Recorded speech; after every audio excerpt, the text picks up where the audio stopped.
Hit TV YouTube channels లో మీ వ్యాపార ప్రకటనలకు మరియు ప్రమోషనల్ ఇంటర్వ్యూస్ కోసం వెంటనే సంప్రదించండి.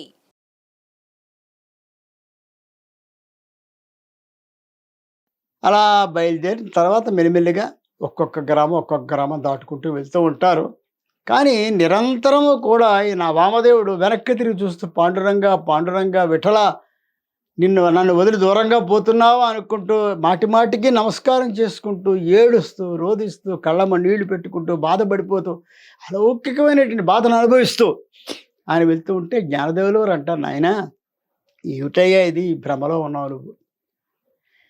పాండురంగడు ఎక్కడ లేడయ్యా, ఈ సమస్తమైన సృష్టిలో కూడా వ్యాపించి ఉన్నటువంటి మహావిష్ణువే కదా ఆయన పాండురంగడు. అణువణువులో ఉన్నాడు, నీలో కూడా ఉన్నాడు కదయ్యా, నీ హృదయాంతర్వర్తే ఉన్నాడు కదయ్యా పాండురంగడు.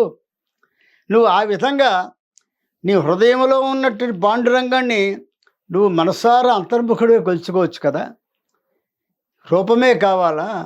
భగవంతుడు సగుణోపాసన కాదు, నిర్గుణోపాసన కూడా చేయొచ్చు. ఎందుకంటే భగవంతుడు నిర్గుణుడు, నిరూపి. ఆయనకు రూపము లేదు, నామము లేదు, గుణములు లేవు, క్రియలు లేవు. నామరూప గుణ క్రియారహితుడు. అటువంటి మనం ఏదో ఒక రూపాన్ని పెట్టుకుని మనం భక్తి పారస్యంతో మునిగి నిరంతరం కూడా ధ్యానిస్తూ పూజిస్తూ ఉన్నాం. ఎందుకు అంటే మనస్సు నిలకడ చిక్కడం కోసం. నువ్వు పాండురంగ పెట్టి మనసులో బంధించేసుకున్నావు, ఇక నీకెందుకయ్యా రూపము. అందువల్ల నువ్వు చక్కగా నిర్గుణోపాసన చేసుకో. నిరంతరము నీ ముందు ఆ పాండురంగడు నీ ముందే కదులుతూ ఉంటాడయా అని చెప్తే నామదేవులు వారు అంటారు, ఎంత వినయం అంటే అయింది అక్కడ. స్వామి, మీ వంటి మహాత్ములు, మీ వంటి బ్రహ్మజ్ఞానులు, మీ వంటి పరమ భాగవతోత్తములు, మీ వంటి మహర్షులు, వారికి సాధ్యం అవుతుంది నిర్గుణోపాసన. మీరు ఎప్పుడూ అంతర్ముఖులై ఎప్పుడూ కూడా నిరంతరము బ్రహ్మాంత స్థితిలో ఓలాడుతూ ఉండేటువంటి మహానుభావులు మీరు. లౌకికానికి మాతో మాట్లాడుతూ కనబడుతున్నప్పటికీ కూడా మీ మనస్సు నిరంతరము కూడా భగవత్ సేవలో, భగవన్నామస్మరణలో ఉంటుందో నాకు తెలుసు. కానీ అంత సాధన చేయడానికి నేను చదువుకున్నవాడిని కాదు, సాధకుడిని కాదు. నాకేమీ తెలియదు. నాకు తెలిసింది ఒకటే, విఠ్ఠలుడి పాదాలు చూడడం, ఆ పాదాలు పట్టుకోవడం, ఆ పాదాలు పూజించడం. అంతకంటే నాకేం తెలియదు. అటువంటి విఠ్ఠలుడి పాదాలు నా ముందు లేనప్పుడు నేను ఏ విధంగా విఠ్ఠలుని కొలుస్తాను? విఠ్ఠలుడికి నేను దూరం అయిపోతున్నాను, ఏదో తప్పు జరిగింది, అందువల్ల విఠ్ఠలుడు నా మీద కోపించి నన్ను బయటికి పంపించేశాడు అని చెప్పేసి అపరిమితమైన బాధపడిపోతూ ఉంటే విఠ్ఠలుడు ప్రత్యక్షం అవుతాడు. ప్రత్యక్షమై, నాయనా ఎందుకయ్యా బాధపడతావు? నేను చెప్పాను కదా, నిరంతరం నీతోటే ఉంటానని చెప్పాను కదా, పిలిస్తే పలుకుతానయ్యా. నేను నీ వెనకాల ఉన్నా, నీలోనే ఉన్నా, నీతోటే ఉంటాను నేను. నీకు నాకు అభేద రూపం, ఇద్దరికీ తేడా లేదు. భగవంతుడు భక్తుడు ఇద్దరు కూడా అభేద రూపులు. అందువల్ల నువ్వు నేను ఒకటే, నన్ను పిలిస్తే నేను వస్తా అంతే. అందువల్ల నువ్వేం ఇబ్బంది పడకు. జ్ఞానదేవులు వారి మహానుభావుడు తన వెంటనే తీర్థయాత్ర తీసుకెళ్తాడు కాబట్టి తీర్థయాత్రల మీద నీ దృష్టి పెట్టు. అక్కడ నుండి భగవత్ స్వరూపాన్ని మనస్ఫూర్తిగా మనసారా భజించు. అక్కడ నుండి పుణ్యనదుల్లో హాయిగా సంతృప్తిగా స్నానం చేయి. అదేవిధంగా అక్కడ తీర్థములన్నింటిలోనూ కూడా సేవించు. అక్కడ ఉన్నటువంటి దేవతామూర్తిని సేవించు. అక్కడ నుండి సాధు సత్పురుషుని సేవించు. వారి సత్సంగంలో నువ్వు పాల్గొను. వారు చెప్పేడు మంచి మాటలు విను. ప్రతి దాంట్లో నేనే ఉన్నాను, ప్రతి ఒక్కరిలో నేనే ఉన్నాను. నువ్వేమి ఇబ్బంది పడదు నాయన, ఇటువంటి శంకలు పెట్టుకోవద్దు. నువ్వు హాయిగా ప్రశాంతంగా నీ తీర్థయాత్ర పూర్తి అని చెప్పేసి పాండురంగ విఠ్ఠలుడు ఆయన దర్శనమిచ్చి కనిపించి చెప్తాడు. ఇది భగవంతుని యొక్క భక్తికి పరాకాష్ట ఇటువంటిది. ఇంకా ఇటువంటి ఎన్నో సన్నివేశాలు ఉన్నాయి ఈ నామదేవుల వారి చరిత్రలో. ఇట్లా ఉండగా అలా వెళ్ళిపోతారు. చిత్రం ఏమిటంటే, ఇన్ని చెప్పినటువంటి పాండురంగడు పండరీపురంలో దుఃఖాక్రాంతుడై ఉంటాడు. దుఃఖపడిపోతూ ఉంటాడు, ఏడుస్తూ ఉంటాడు, బాధపడిపోతూ ఉంటాడు. అంటే అప్పుడు రుక్మిణీమాత అడుగుతుంది, స్వామి ఏమిటి మీరు ఇంతలా బాధపడిపోతున్నారు, దుఃఖిస్తున్నారు మీరు? మీ కంట దుఃఖం ఎప్పుడు నేను చూడాలి, ఇదే మొట్టమొదటిసారి చూశాను నేను. ఏమిటి, ఏమైందని అడిగితే ఏం చెప్పమంటావు? రుక్మిణి, నా హృదయానికి హృదయం అయినటువంటి నామదేవుడు లేకుండా నేను గడుపుతున్నాను ఇక్కడ. నిరంతరం నామదేవుడు వచ్చి ఇక్కడ నా పాదాలకు నమస్కారం చేసుకుని నన్ను సంపూర్ణంగా అభిషేకించి అనేక రకాలుగా నన్ను అలంకరించి పూజించి సేవించేవాడు. అటువంటి పాండురంగడు, అటువంటి నామదేవుడు దూరంగా వెళ్ళిపోయాడు. ఎక్కడికో దేశాటం తిరుగుతున్నాడు. అతన్ని చూడలేకపోతున్నాను. అతని యొక్క స్పర్శని, అతని యొక్క సాన్నిధ్యాన్ని అనుభవించలేకపోతున్నాను. అందువల్ల నాకు దుఃఖం కాక ఏం మిగిలింది అంటాడు. చూడండి, ఇది భగవంతుని యొక్క వేదన ఎలా ఉంటుందో భక్తుల గురించి. అంటే ఈ లెక్కన నామదేవుల వారికి,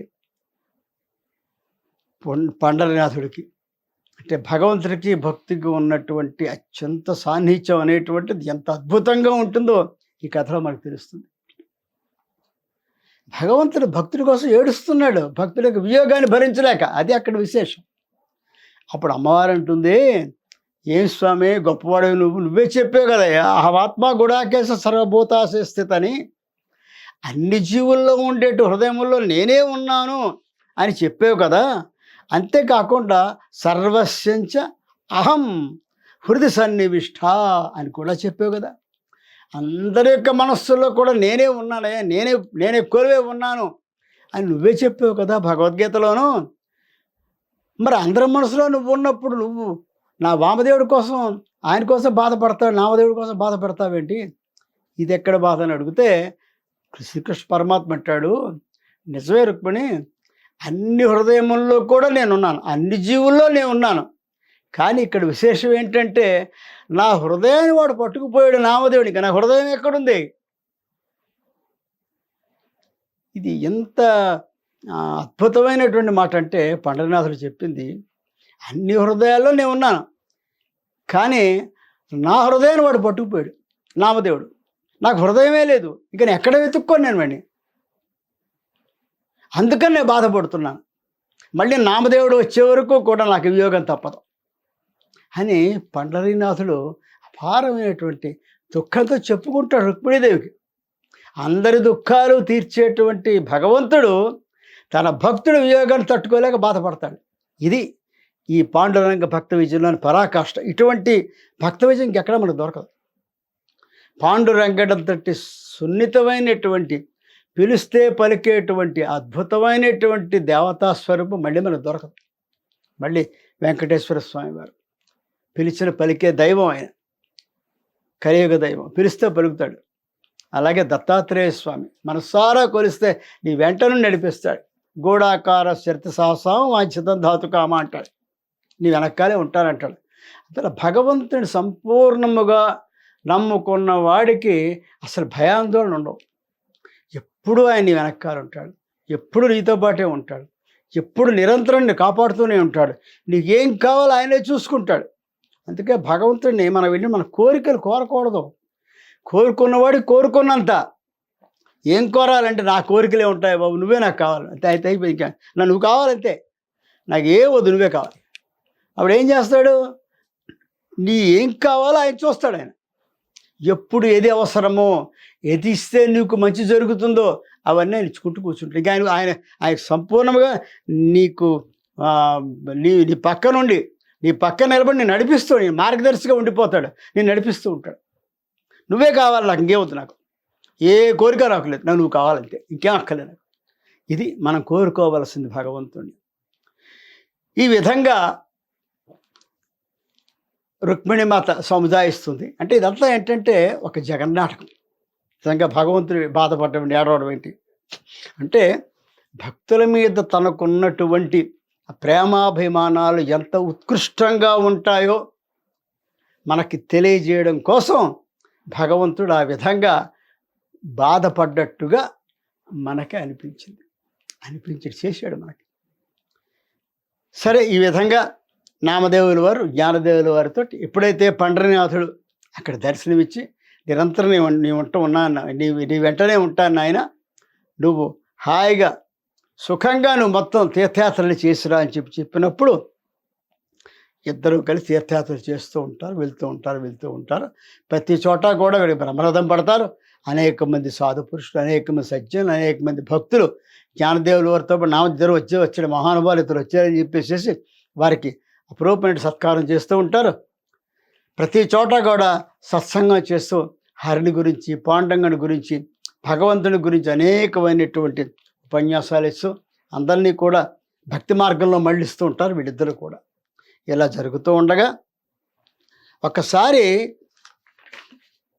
వీళ్ళిద్దరూ కూడా వెళ్తూ వెళ్తూ వెళ్తూ ఒక రాజ్యంలో ప్రవేశిస్తారు.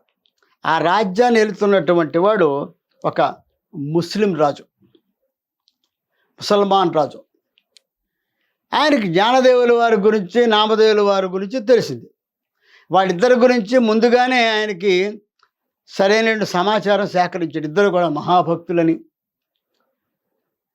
భక్త శిఖామణులని, వారు ఏం తలుచుకుంటే అది అయిపోతుందని, వారు అనేక మందిని అనుగ్రహిస్తున్నారని, వారి వెంట అనేక జనసందోహం వారిని భజించుకుంటూ వస్తోందని, ఈ విధంగా ఆయన బాగా తెలిసి ఈయన ఏం చేస్తాడంటే అసలు వెంటనే పరీక్షించాలి అనుకుంటాడు.